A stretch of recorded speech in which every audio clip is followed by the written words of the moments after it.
Uma criança de apenas 5 anos. Uma queda do 6º andar de um prédio residencial. Um choro sufocado na noite. E uma verdade que demorou a aparecer, mas que, quando veio à tona, chocou uma nação inteira. Esse é o caso de Isabella Nardoni, a menina cujo destino trágico fez o Brasil inteiro parar, para tentar entender uma pergunta que ainda hoje ecoa: como alguém pode fazer isso com a própria filha?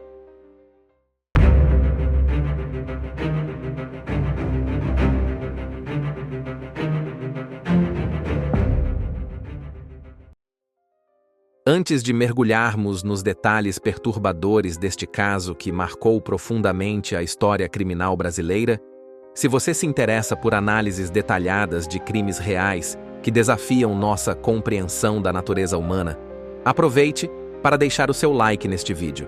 E se ainda não é inscrito, junte-se à nossa comunidade no Criminalmente Brasil e ative o sininho de notificações. Sua participação é fundamental para continuarmos trazendo esses casos à luz. Quem era Isabella? Contexto familiar. Para entender a dimensão desta tragédia, precisamos conhecer quem era Isabella de Oliveira Nardoni, uma menina de apenas 5 anos, descrita por todos que a conheciam como doce, alegre e inteligente. Cabelos castanhos, olhos expressivos e um sorriso que, nas palavras de sua mãe, iluminava qualquer ambiente. Isabella frequentava a pré-escola, adorava desenhar, brincar com suas bonecas e, como qualquer criança de sua idade, tinha toda uma vida pela frente. A história familiar de Isabella, no entanto, era marcada por separações e novos arranjos. Seus pais, Ana Carolina Oliveira e Alexandre Nardoni, tiveram um relacionamento breve. O casal se separou ainda durante a gravidez, e Isabella nasceu já em um contexto de família dividida. Pouco tempo após a separação, Alexandre Nardoni iniciou um novo relacionamento com Ana Carolina Jatobá, com quem teve outros 2 filhos. Formou-se assim uma família recomposta, onde Isabella transitava entre 2 lares. A maior parte do tempo com a mãe, Ana Carolina, e alguns finais de semana com o pai, a madrasta e os meio-irmãos. Segundo relatos posteriores, a relação entre Isabella e a madrasta era tensa.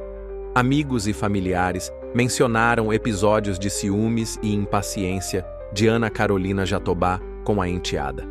A menina, por sua vez, ocasionalmente se queixava à mãe sobre o tratamento que recebia na casa do pai. No dia 29 de março de 2008, um sábado aparentemente comum, Isabella foi passar o fim de semana com Alexandre, Ana Carolina e os meio-irmãos. Era uma visita rotineira, parte do acordo de convivência, estabelecido entre os pais separados. Ninguém poderia imaginar que aquela seria a última vez que a menina sairia da casa da mãe com vida. A noite do crime. O choque. Na noite daquele sábado, 29 de março de 2008, por volta das 23h30, o silêncio de um condomínio residencial na zona norte de São Paulo foi quebrado por um som perturbador: o impacto de um corpo pequeno contra o solo. Moradores do edifício London, localizado no bairro de Vila Guilherme, ouviram um forte estrondo, seguido por gritos desesperados. Isabella havia caído da janela do apartamento 62, no 6º andar, onde morava seu pai. A queda de aproximadamente 18 metros foi devastadora. Quando os primeiros moradores chegaram ao local, encontraram a menina ainda com vida, mas gravemente ferida, deitada sobre o gramado do jardim do prédio. O socorro foi acionado imediatamente. Uma equipe do SAMU chegou rapidamente e encontrou Isabella em estado crítico, com múltiplas fraturas e hemorragia interna.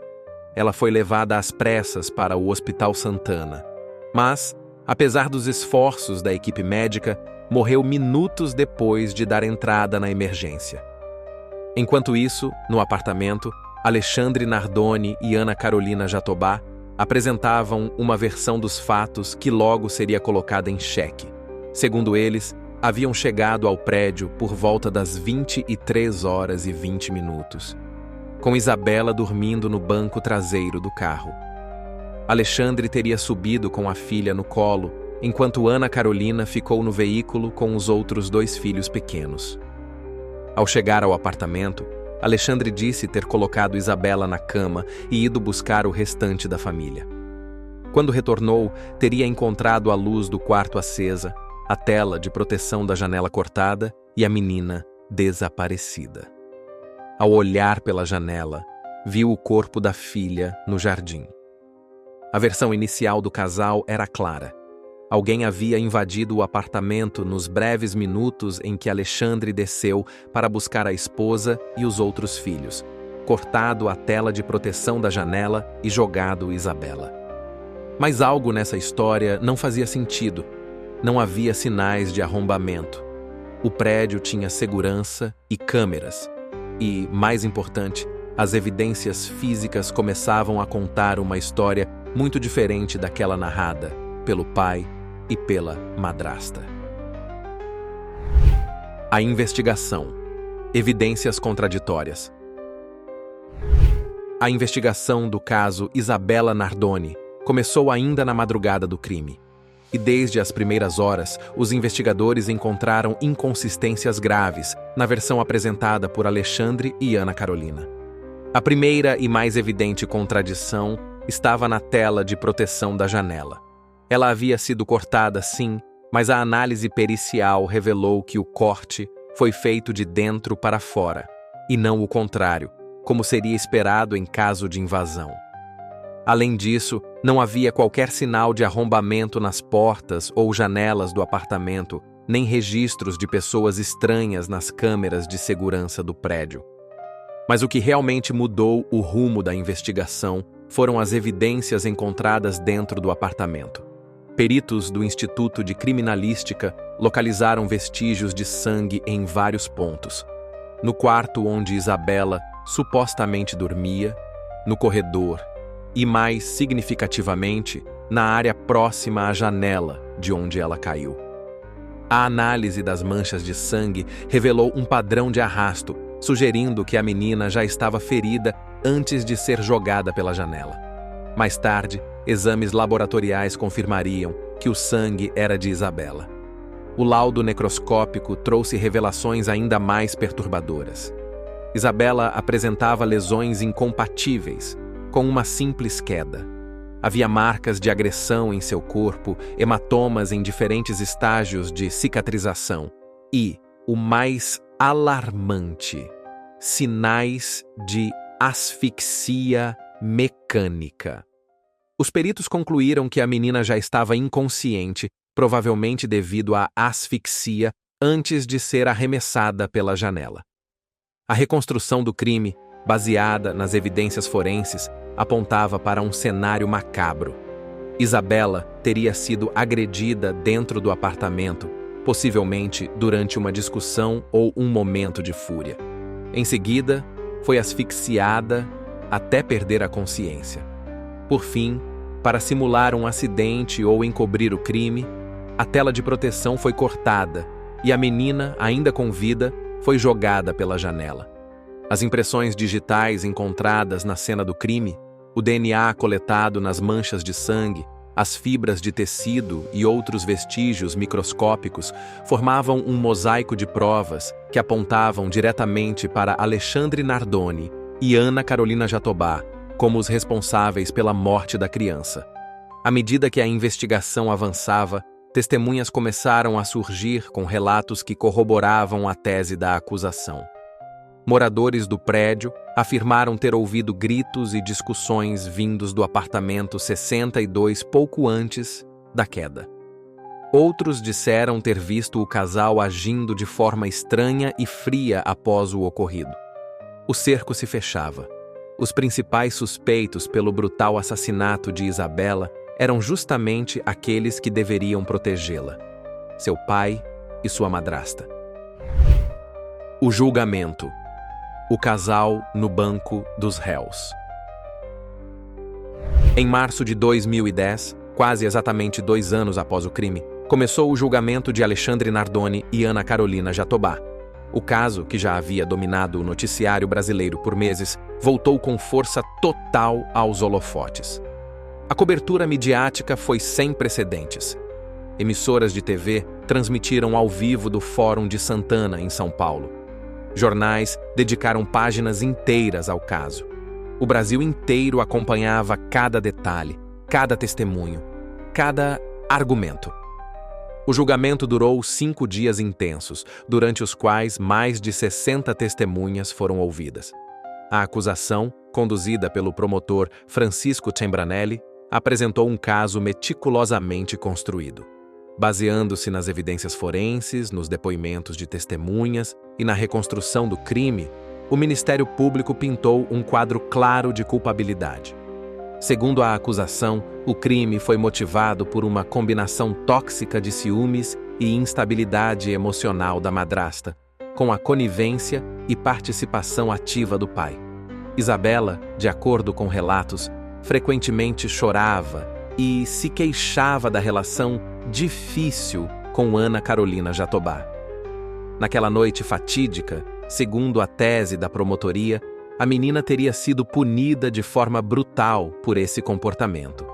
A defesa do casal, por outro lado, manteve a versão inicial, a de que um invasor desconhecido seria o responsável pela morte de Isabela.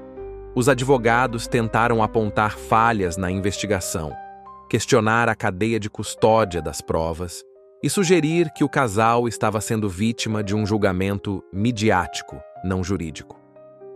Um dos momentos mais impactantes do julgamento foi o depoimento de Ana Carolina Oliveira, mãe de Isabela.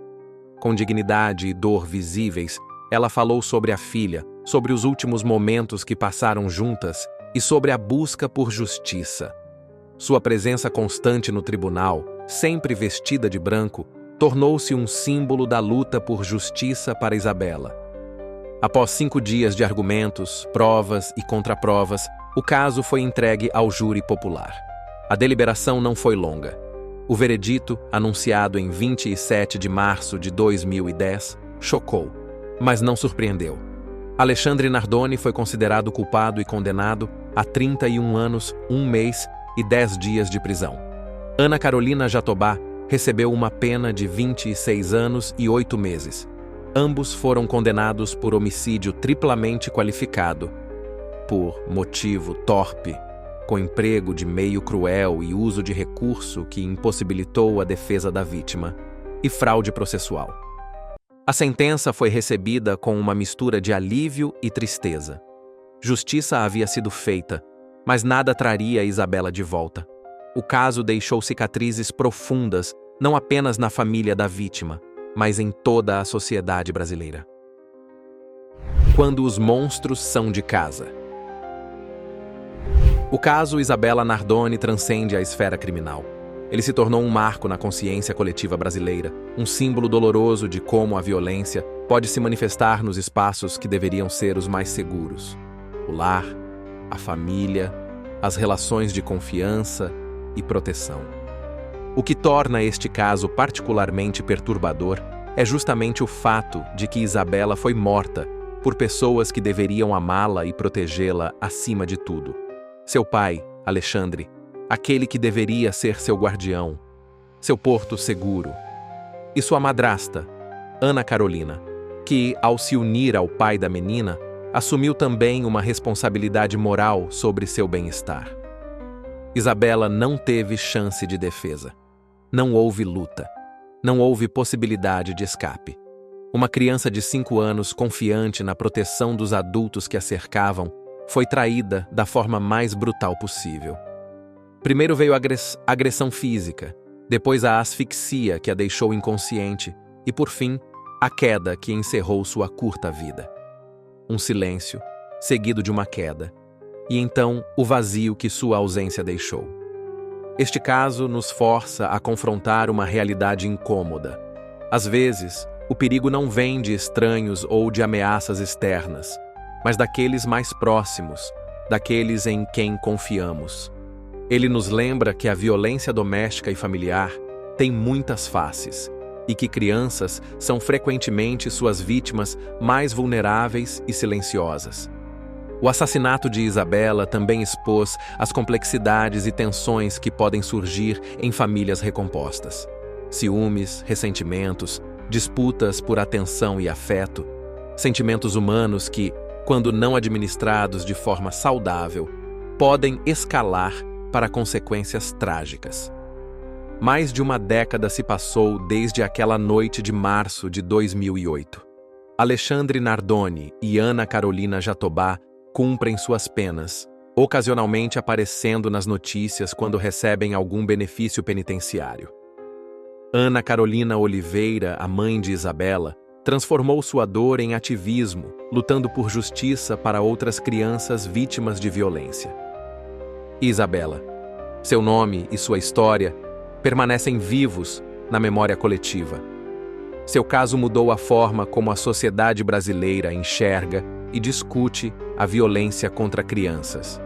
Leis foram fortalecidas, protocolos de proteção foram revisados, e uma consciência maior sobre os direitos e a segurança infantil emergiu.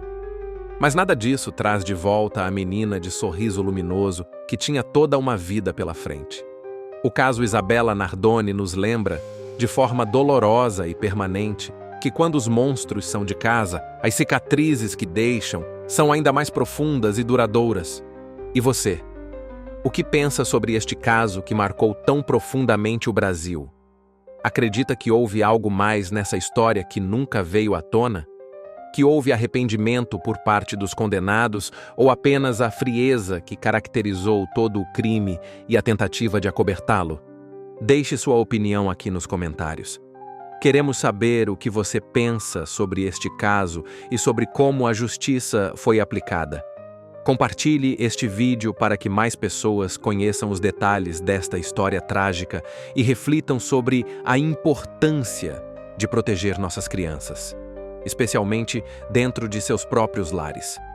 Se você se interessa por análises aprofundadas de casos criminais que impactaram a sociedade brasileira, não se esqueça de deixar o seu like, se inscrever no canal Criminalmente Brasil e ativar o sininho para receber todas as notificações de novos vídeos. Nos vemos no próximo episódio, se você tiver coragem.